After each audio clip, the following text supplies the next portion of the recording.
Hello friends, welcome to a brand new episode of box office memories. ഇന്ന് നമ്മൾ discuss ചെയ്യുന്നത് super hit സംവിധായകനായ പ്രിയദർശൻ 1988 സംവിധാനം ചെയ്ത മലയാള ചിത്രങ്ങളെക്കുറിച്ചുള്ള വിശകലനങ്ങളാണ്. പ്രിയദർശനെ സംബന്ധിച്ചിടത്തോളം തൻ്റെ കരിയറിൽ ടേണിംഗ് പോയിന്റായി മാറിയ ഒരു വർഷമായിരുന്നു 1988. 4 മോഹൻലാൽ ചിത്രങ്ങൾ ഉൾപ്പെടെ ആകെ 5 ചിത്രങ്ങളാണ് 1988 പ്രിയദർശൻ സംവിധാനം ചെയ്തത്. ഇനി ഏതൊക്കെയാണ് ഈ ചിത്രങ്ങളെന്ന് നോക്കാം. 1988 പ്രിയദർശൻ സംവിധാനം ചെയ്ത ആദ്യത്തെ ചിത്രമായിരുന്നു ജനുവരി 29 തിയേറ്ററുകളിലെത്തിയ മോഹൻലാൽ നായകനായ മുകുന്ദേട്ട സുമിത്ര വിളിക്കുന്നു. ഒരു കോമഡി ഫാമിലി എന്റർടൈനർ കാറ്റഗറിയിൽ പുറത്തിറങ്ങിയ ഈ ചിത്രം നല്ലൊരു കോമഡി ചിത്രമായിരുന്നു. എന്നിരുന്നാലും അക്കാലത്ത് ഈ ചിത്രത്തിന് വേണ്ട രീതിയിൽ മൗത്ത് പബ്ലിസിറ്റി നേടാൻ കഴിയാതെ പോയതുകൊണ്ട് തന്നെ മുകുന്ദേട്ട സുമിത്ര വിളിക്കുന്നു ബോക്സ് ഓഫീസിൽ ഒരു പരാജയ ചിത്രമായി മാറി. മികച്ച കോമഡി രംഗങ്ങൾ കൊണ്ട് സമ്പന്നമായ ഈ ചിത്രം പിൽക്കാലത്ത് കൾട്ട് ക്ലാസിക്കുകളൊന്നായി മാറിയ ചിത്രമായിരുന്നു. രഞ്ജിനി നായികയായി എത്തിയ ഈ ചിത്രത്തിൽ ശ്രീനിവാസനായിരുന്നു മറ്റൊരു പ്രധാനപ്പെട്ട കഥാപാത്രത്തെ അവതരിപ്പിച്ചത്. ശ്രീനിവാസൻ തന്നെ തിരക്കഥ ഒരുക്കിയ ഈ ചിത്രത്തിൽ നെടുമുടി വേണു, MG സോമൻ, ജഗതി ശ്രീകുമാർ, ഇന്നസെന്റ്, KPSC ലളിത, തിക്കുറിശി തുടങ്ങി നിരവധി താരങ്ങൾ അണിനിരന്നിരുന്നു. 7 Hours നിർമ്മിച്ച ഈ ചിത്രം ഔസേപ്പച്ചന്റെ 2 മനോഹരമായ ഗാനങ്ങൾ കൊണ്ട് ഏറെ ശ്രദ്ധ നേടി.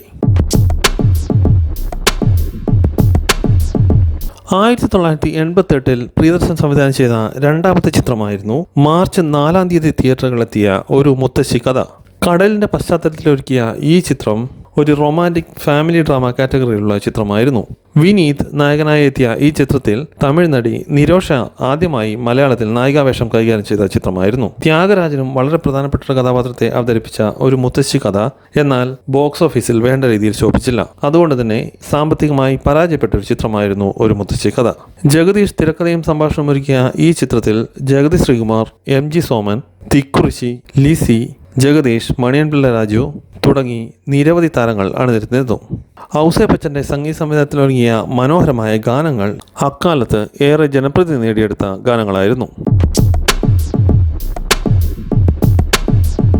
1988 പ്രിയദർശൻ സംവിധാനം ചെയ്ത മൂന്നാമത്തെ ചിത്രമായിരുന്നു ഓണത്തിനോടനുബന്ധിച്ച് ഓഗസ്റ്റ് 26 റിലീസ് ചെയ്ത മോഹൻലാലിന്റെ ആക്ഷൻ എന്റർടൈനർ ആര്യൻ. ചിയേഴ്സിന്റെ ബാനറിൽ T ദാമോദരൻ രചന നിർവഹിച്ച ഈ ആക്ഷൻ ക്രൈം ത്രില്ലർ ചിത്രം മോഹൻലാലിന്റെ ആരാധകരെ തൃപ്തിപ്പെടുത്തുന്ന എല്ലാവിധ ചേരുവകളും നിറഞ്ഞ ചിത്രമായിരുന്നു.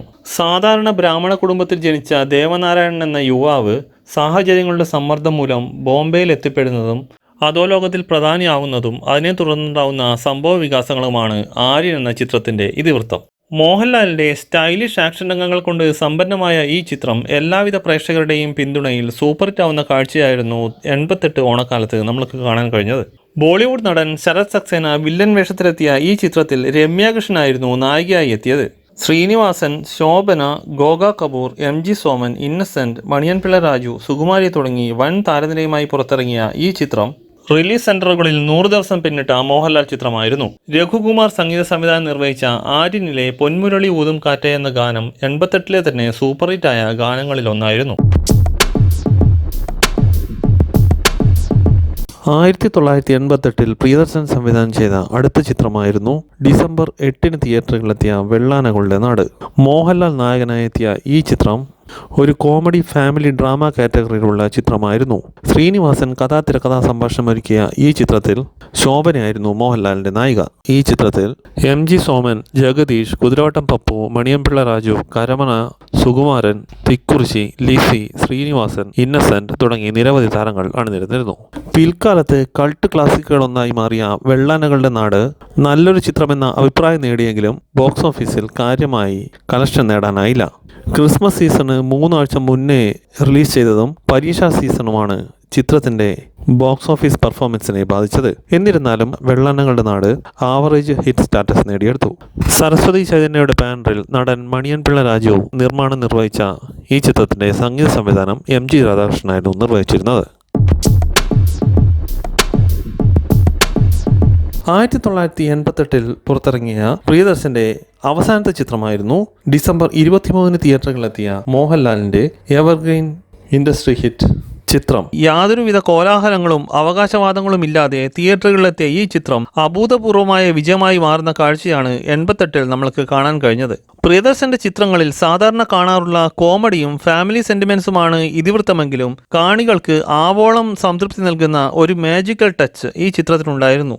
ഷിർദിസായ് ക്രിയേഷൻസിന്റെ ബാനറിൽ PKR പിള്ള നിർമ്മിച്ച ഈ ചിത്രം എറണാകുളം ഷേണായിസ് കോംപ്ലക്സിൽ 1 വർഷമാണ് പ്രദർശിപ്പിച്ചത്. A ക്ലാസ് സെന്ററുകളിലെ പോലെ തന്നെ BC സെന്ററുകളിലും ലോങ് റണ്ണും റെക്കോർഡ് കളക്ഷനും സ്വന്തമാക്കിയ ഈ ചിത്രം ഇൻഡസ്ട്രി ഹിറ്റായി മാറിയത് 88-ലെ മലയാള സിനിമാ ചരിത്രത്തിലെ നാഴികക്കല്ലായി മാറി. മോഹൻലാലിന്റെ താരമൂല്യം കുത്തനെ ഉയർത്തിയ ഈ ചിത്രത്തിൽ രഞ്ജിനിയായിരുന്നു നായികയായി എത്തിയത്. നെടുമുടി വേണു ചിത്രത്തിലുടനീളമുള്ള പ്രധാനപ്പെട്ട കഥാപാത്രത്തെ അവതരിപ്പിച്ച ഈ ചിത്രത്തിൽ പൂർണ്ണം വിശ്വനാഥ്, ശ്രീനിവാസൻ, MG സോമൻ, ലിസി, ഗണേശ് എന്നിവരും പ്രധാനപ്പെട്ട കഥാപാത്രങ്ങളായി.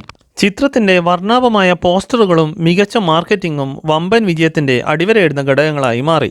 കണ്ണൂർ രാജൻ സംഗീത സംവിധാനം നിർവഹിച്ച ഈ ചിത്രത്തിലെ എല്ലാ ഗാനങ്ങളും 88-89 കാലഘട്ടങ്ങളിൽ സൂപ്പർ ഹിറ്റ് ഗാനങ്ങളായിരുന്നു.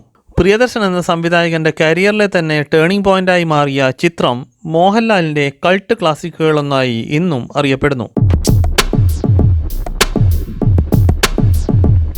ആകെ സമ്മറി നോക്കുമ്പോൾ 1988-ൽ റിലീസ് ചെയ്ത 5 പ്രിയദർശൻ ചിത്രങ്ങളിൽ 2 ചിത്രങ്ങൾ സാമ്പത്തികമായി വൻ വിജയം നേടിയപ്പോൾ 1 ചിത്രം ആവറേജ് വിജയം കൈവരിച്ചു. 2 ചിത്രങ്ങൾ പരാജയങ്ങളായി മാറി. അതുകൊണ്ട് തന്നെ സക്സസ് റേഷ്യോ 50% ആണ്. ഇത്രയുമാണ് 88-ൽ പുറത്തിറങ്ങിയ പ്രിയദർശൻ ചിത്രങ്ങൾ.